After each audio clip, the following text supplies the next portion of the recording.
তো এখানে একটা পয়েন্ট আছে, যেটা হচ্ছে যে মথি 5:10-11 যে বাক্যটা ঈশ্বর আমাদের বলেছে যে সত্যি আমরা যিশুকে বিশ্বাস করি বা যিশুকে নিয়ে চলি বা যিশুর প্রার্থনায় যাই, হ্যাঁ না, এরকম ধরনের আমরা মানে যিশুর পথে যাচ্ছি এবং ঈশ্বরের কাছে এগিয়ে যাচ্ছি, যেন আমরা সম্পূর্ণভাবে কি পাপ থেকে পৃথক হয়ে এবং সম্পূর্ণভাবে সুন্দরভাবে চলতে পারি। এজন্য আমরা কি ঈশ্বরকে মনোনীত, আমরা ঈশ্বরকে মনোনীত করেছি এমন নয়, ঈশ্বর আমাদেরকে মনোনীত করেছেন। তাই আমরা অবশ্যই চেষ্টা করছি ঈশ্বরের কাজকে অনেক আগিয়ে নিয়ে যাওয়ার জন্য। কিন্তু এর ফলে অনেক মানুষ আপনাকে নিন্দা, তাড়না, লাঞ্ছনা, গঞ্জনা, বিভিন্ন ধরনের আপনাকে কষ্ট দেওয়ার মতো কথা বলবে, কিন্তু আপনি ওখানে কষ্ট পাবেন না, কারণ আপনি ওই জায়গাটা নিজেকে কন্ট্রোল করবেন, কারণ ওখানেই আপনার আশীর্বাদ লুকিয়ে আছে।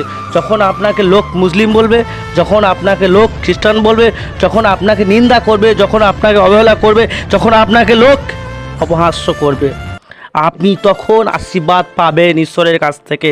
তখন আপনি ঈশ্বরের আশীর্বাদ দেখতে পাবেন, তখন ঈশ্বরের মহিমা আপনি দেখতে পাবেন। যখন লোক আপনাকে নিন্দা করে, কার জন্য? যিশুর জন্য। তাই আপনি ভাববেন না আমাকে নিন্দা করছে, আমাকে নিন্দা করছে। লোক কাকে নিন্দা করছে জানেন? ও যিশুকে নিন্দা করছে। কাকে খ্রিস্টান বললো জানেন? যিশুকে বললো। ও কাকে মুসলিম বললো জানেন? যিশুকে বললো। ও কাকে অবহেলা করলো জানেন? যিশুকে অবহেলা করলো। কাকে নিন্দা করলো জানেন? যিশুকে নিন্দা করলো। কাকে অপহাস্য করলো জানেন? যিশুকে অপহাস্য করলো। আপনি বিলকুল কোনো রকমভাবে নিজেকে দুঃখিত হবেন না, কষ্ট পাবেন না, আপনি মনকে সরাবেন না যিশু থেকে। আপনার মন যখন যিশুতে রয়েছে, তখন অবশ্যই যিশু থেকে আপনি মনকে সাইড করবেন না, কারণ তাহলে আপনি যখনই সরাবেন মনকে, তাহলে কী হবে? আপনি আপনার পরিত্রাণকে আপনি হারিয়ে ফেলবেন। কারণ শয়তান চায় না যে আপনার জীবনে পরিত্রাণ নেমে আসুক, আপনি সম্পূর্ণভাবে যিশুতে থেকে আপনার জীবন ধন্য হয়ে উঠুক এবং আপনি অনন্ত জীবন লাভ করতে পারেন। এটা শয়তান চায় না। আপনাকে তাড়না দ্বারা, বিভিন্ন রকম নিন্দা দ্বারা, বিভিন্ন রকম মুসলিম খ্রিস্টান বিভিন্ন ধরনের আপনার কষ্ট দেওয়ার কথা বলার মাধ্যমে আপনাকে অ্যাটাক করে ঈশ্বরের কাজ আপনাকে বন্ধ করে দেওয়া হবে, অর্থাৎ আপনি যেন ঈশ্বরের কাছে পৌঁছাতে না পারেন। এটা শয়তানের চক্রান্ত। আপনি এখানে অবশ্যই মনকে দৃঢ়তা রেখে ঈশ্বরের প্রতি বিশ্বস্ত থেকে আপনি সম্পূর্ণভাবে ঈশ্বরের বিষয়কে খুব গভীরভাবে জানার চেষ্টা করবেন, কারণ ঈশ্বর আপনাকে আশীর্বাদ করবে। কারণ যখন লোক আপনাকে নিন্দা করে, তখন আপনি অবশ্যই আনন্দিত হবেন এবং খুশি হবেন। তো ঈশ্বর অবশ্যই আপনাকে আশীর্বাদ করবে। আর ঈশ্বরের বাক্য থেকে দেখি, তো আমরা ঈশ্বরের বাক্য থেকে দেখব মথি 5:10-11। এখানে যিশু আমাদেরকে কি বলছে? ধন্য যাহারা ধার্মিকতার জন্য তাড়িত। দেখুন, প্রথম পয়েন্ট যিশু বলল যে মথি 5:10 কি বলছে? ধন্য যাহারা ধার্মিকতার জন্য তাড়িত। অর্থাৎ দেখুন, আপনি যে তাড়নাকারী হচ্ছেন, আপনি যে অবহেলার পাত্র হচ্ছেন, আপনি যে নিন্দার পাত্র হচ্ছেন, এটা আপনি ধন্য। ঈশ্বর আপনাকে ধন্য বলছে। আপনি এখানে দুঃখ পাবেন না। যিশু বলছে ধন্য যাহারা ধার্মিকতার জন্য তাড়িত হয়ে আছে, কারণ স্বর্গরাজ্য তাহাদেরই। দেখুন, আপনি যখন যিশুর জন্য তাড়িত হচ্ছেন, অবহেলিত হচ্ছেন, বিভিন্ন রকম আপনি যিশুর জন্য কোনো কথা শুনছেন, কষ্টর কথা শুনছেন, আপনার জীবনে কষ্ট আসছেন, তো আপনি অবশ্যই স্বর্গে যাওয়ার 1 নম্বর ব্যক্তি হচ্ছেন আপনি। যখন মন যিশুতে রাখবেন, যখন মনকে দৃঢ়তার যিশুর প্রতি বিশ্বাসের সঙ্গে আপনি কন্ট্রোল রাখবেন, নিজেকে কন্ট্রোল করবেন, আপনি অবশ্যই ঈশ্বরের কাছে যাবেন। তো 11 পদ পাঠ করব। ধন্য তোমরা যখন লোকে আমার জন্য, দেখুন ভালো করে ধ্যান দেন, এখানে মথি 5:11 ধন্য তোমরা যখন লোকে আমার জন্য তোমাদেরকে নিন্দা ও তাড়না করে এবং মিথ্যা করিয়া তোমাদের বিরুদ্ধে সর্বপ্রকার মন্দ কথা বলে, আনন্দ করিয়ে উল্লাসিত হয়েও। 12 কেননা স্বর্গরাজ্য তোমাদের পুরস্কার প্রচুর।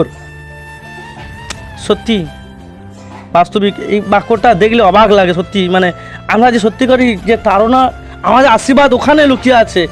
যে যখন আমাকে কেউ নিন্দা করে তখন আমি আনন্দ পাই, সত্যি বলছি আমি আনন্দ পাই যখন আমাকে কেউ নিন্দা করে, যখন আমাকে খ্রিস্টান বলে, যখন আমাকে মুসলিম বলে, তখন সত্যি আমি বেশি আনন্দ পাই। সত্যি যিশু আমাকে বলেছে যে তুমি আনন্দ করিও, উল্লাসিত হও, কারণ তোমার স্বর্গে পুরস্কার প্রচুর আছে। তো এখানে দেখুন আবার কি বলছে, এবং মিথ্যা করিয়াল তোমাদের বিরুদ্ধে সর্বকার মন্দ কথা বলবে, অর্থাৎ মানুষ আমাদের জন্য মিথ্যা করে অন্য কথা বলবে, মন্দ কথা বলবে, ফাঁসানো হবে। কার জন্য এটা? কার জন্য? এটাকে জ্ঞান করুন। আপনি কার জন্য ফেঁসে যাচ্ছেন? আপনি কার জন্য আপনাকে মিথ্যা করে আপনাকে ফাঁসি দেওয়া হচ্ছে? আপনাকে কার জন্য তাড়িত হতে হচ্ছে? আপনাকে কার দ্বারা আপনাকে নিন্দা করছে? কেন করছে? আপনি নিশ্চয়ই বুঝতে পারছেন, আপনি অনুভব করুন ও কাকে করছে এগুলো। আপনাকে নয় বিশ্বাসী, আপনাকে নয়, যিশুকে করছে। তা আপনি দুঃখ পাবেন না, আপনি কষ্ট পাবেন না, কারণ ঈশ্বর আপনাকে মাধ্যম রেখেছে। আপনি হচ্ছেন যে একটা মানে জলের যে একটা পাইপ, অর্থাৎ আপনাকে জলের পাইপ, ভেতর দিয়ে জল আসবে, অর্থাৎ আপনাকে মাধ্যম করা হয়েছে। আপনি বলবেন মানুষকে আপনার কাজ, কিন্তু অলরেডি ঈশ্বর সমস্ত কিছুকে করবে। তা আপনি ভাববেন না আমাকে বলছে, লোক আমাকে নিন্দা করছে, আমাকে তাড়িত করছে, আমাকে অবহেলা করছে, আমাকে মুসলিম বলছে, খ্রিস্টান বলছে। আপনি এটা নিয়ে দুঃখিত হবেন না।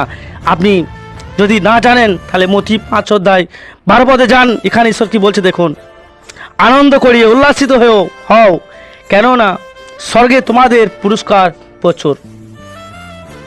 দেখুন এখানে সত্যি এই বাক্যটা দেখলে না একদম সত্যি মনের এনার্জি বেড়ে যায়, মনের জোর বেড়ে যায়, সাহস বেড়ে যায়। সত্যি যিশু আমাদের জন্য তিনি এত কিছু বলে গেছে যে সত্যি আমরা এখান থেকে উৎসাহিত হয়, সত্যি বলছি।